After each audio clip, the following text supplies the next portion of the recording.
These guards in Roxbury's Nubian Square have become pillars in their community. Easy to spot in their bright yellow shirts, they serve as tour guides, crossing guards, and peacekeepers for anyone in need. They're employed by the nonprofit Nubian Square Foundation, and they're charged with protecting a community that's long felt like law enforcement has failed them. The guards all live in the area and have previously been incarcerated, giving them a personal connection and lived experience. I'm joined now by Will Dunn, the founder and president of the security group, and the group's coordinator and longtime gang outreach worker, Chris Womack. Will and Chris, thank you so much for being here. Thank you. So I want to talk about this group and the work that you do, but I know you have such a personal connection to this area. You grew up in Orchard Park. Will, can you talk about your journey from there? I mean, this whole neighborhood has changed, and you've changed so much with it. What's kind of your story to get here? In a nutshell, my story is I was born addicted to heroin. My mother and father was substance abuse users. I grew up with my grandparents, went to Boston Public Schools, got to high school, caught a case, got locked up all my high school years. So I was part of the streets from probably 13 to 16, then got caught up with a case and did 5 years between DYS and got bound over to go to prison. Then came home, started going to church. So I got the community, Boston Public Schools, DYS, prisons, church. Then got into a nonprofit, started helping kids for after-school program. Moved up to the accounting, brought property, learned business. So I got a whole journey of everything under my belt, and it's just a transformation from the past to now. And I've been out here since 21, 22 doing this type of work. I never want to gloat or be in the limelight or in the press ever. I always got negative press, and even today, you know, I wouldn't do this if I didn't have someone else to come here with me, because it's not about me, it's about everybody else, and the input and the push that we have in the Nubian Square right now to teach different things instead of growing up into the system, learning things now so we can be effective, add value to people, change the economic development of the neighborhood, change your faith, what you believe in, change your education, change the poverty level. So we just on a whole big push to try to be different as black people in the community. I mean, you were 16 and you were charged as an adult, in which your case set a precedent legally for your part in a double murder.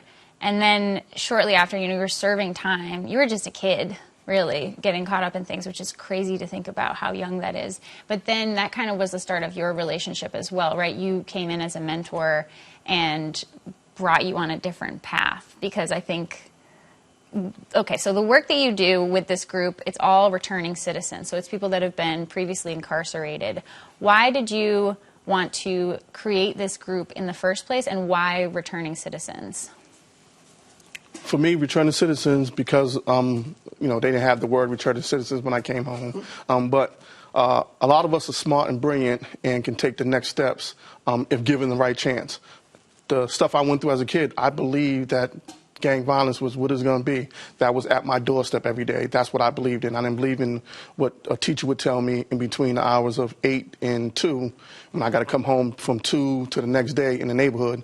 I believed in the neighborhood. I believed what was going on until I got a chance to go to prison, read some things, learn some things, talk to different lifers. My older brother on my father's side, he has a natural life sentence. So a lot of the things is, because he's in there and I'm out here, I still want to do right for him, but not just him. So like everyone that falls short to the gang violence or to the nature of the streets who don't know no better, you never know when it's your time to either be killed or to get natural life or do 15 to 20 as a juvenile. Our case changed the law where you could be a kid and get bound over to go to adult court real easy and fast. So a lot of kids that came after me got 15 to 20s, and I felt obligated to be out here that was found not guilty to actually do something different, to help them out that's in there and to prove to other families around my neighborhood that I'm a changed individual. Yeah, and so this started about a year and a half ago. Yes. What was the process of that? You came to him, you came to Chris, and you said, I want to put this together. So how did that start? It happened just like that. When you say, why would we do this work with this population, the recidivism rate is so outrageous that something has to be institutionalized, and so leaders lead in times of crisis and trouble. So we've had a problem with recidivism since he was a child, but there's never been infrastructure for changing that. So when Will started working from one of our state reps asking, can we do something about the opioid crisis that was coming from Melina Cass around the corner, with honor, I came back to stand arm in arm with Will. So Will came to me and said, can you start a business in order to give staple economics to those that are coming home? Because once you see some rap sheets, many people aren't going to hire these guys. And so we don't care about your rap sheet. We hired you or fired you if you did or did not do your job. So that opportunity was presented. Just to clarify, you came to State Representative China Tyler, who helped facilitate some of the original funds coming through the Nubian Square Foundation. And you're talking about during this time, the city was really focusing a lot on Mass and Cass, which is this concentration, this big homeless encampment, on the border of the South End and Roxbury.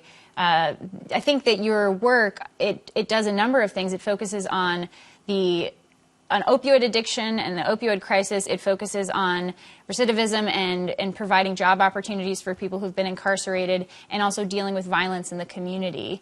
What does the day-to-day look like? So you're wearing the shirt. I know that you don't want to spend money on extra uniform, like new uniforms. You have these shirts from your not-for-profit. It's an apprenticeship program that is another work development program, and they say soldiers on the back. I don't know if you can see. Maybe not, but yeah, there you go. Okay, no, there you go. But so it's God Soldiers is the name of it, and they're out pretty much. We walked around together for a few hours, and just in that time, I saw a guard who helped this woman who was experiencing an opioid overdose, and another man, that elder gentleman who was under the umbrella, he was using heroin, and someone else, there was an interaction with someone who was urinating outside the senior home. There were people who you had to speak to about violence in their community, like young men who you were concerned about getting into gang violence. I mean, all of this was happening in the span of, I think, like 3 or 4 hours. Yes. Is that kind of what the day-to-day looks like? That is what the day-to-day looks like. And because we're trained individuals, like I used to be the outreach educator and trainer for the whole entire City of Boston Youth Unit. So I've been doing this work with this particular population for nearly 40 years now, as well as I'm a licensed clinician. I work out of 2 different behavioral health clinics. So not only we do the security component, if resources need to be referred out for specialty services, we're quite apt to do that as well. You also were an outreach worker and member of the 10-Point Coalition, and you worked. We had this huge surge of youth violence in the 90s. Mm-hmm. That was when you were arrested and charged because you were involved in gang violence at the time. And so you were on that side of the table as a young person, and you were working on outreach at that time.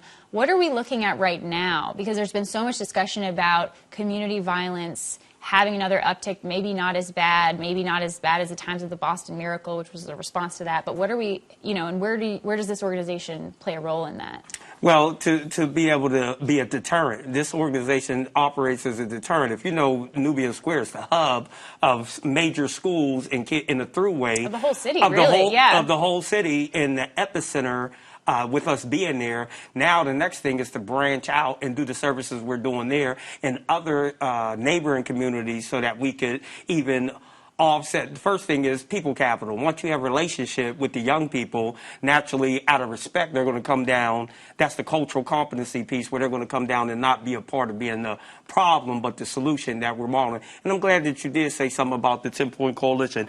I was physically 8 of the 10 points that started the 10-Point Coalition. So actually, all they did was put it on paper and put it in a brochure form for what I was doing behind the scenes. There were so many people that were involved in that movement. No one organization can take credit. What did the police think of your private security force, right? There's a police presence in Nubian Square, and it is their job to serve and protect the community. But I do think that what we've seen, you kind of offer this harm reduction approach in a lot of ways. I mean, the guards don't have weapons. They really have to develop relationships and work through conversations. We reached out to the BPD to ask for comment. They haven't gotten back to us yet. But what do they think of your work? The law enforcement think we're rock stars, as a matter of fact. We've done with literally almost a budget on a string what they couldn't do with tens of millions of dollars because of the cultural competency and us being a part of the community. So that added weight of rapport in the community allows us to be able to have inroads that law enforcement can. Just the historical, you know this better than anybody, piece that a lot of communities of color have with law enforcement. We have an added approach, and they've appreciated partnering with us and asked us to be there, because there was a period of time because of funding questions. When we weren't there, law enforcement came and got us. They went to safety meetings and said, we need those guys back in Nubian Square. And 80%, they have this documented, when they get back in touch with you, ask them, 80% of the 911 calls went down with our presence being there in Nubian Square. Okay.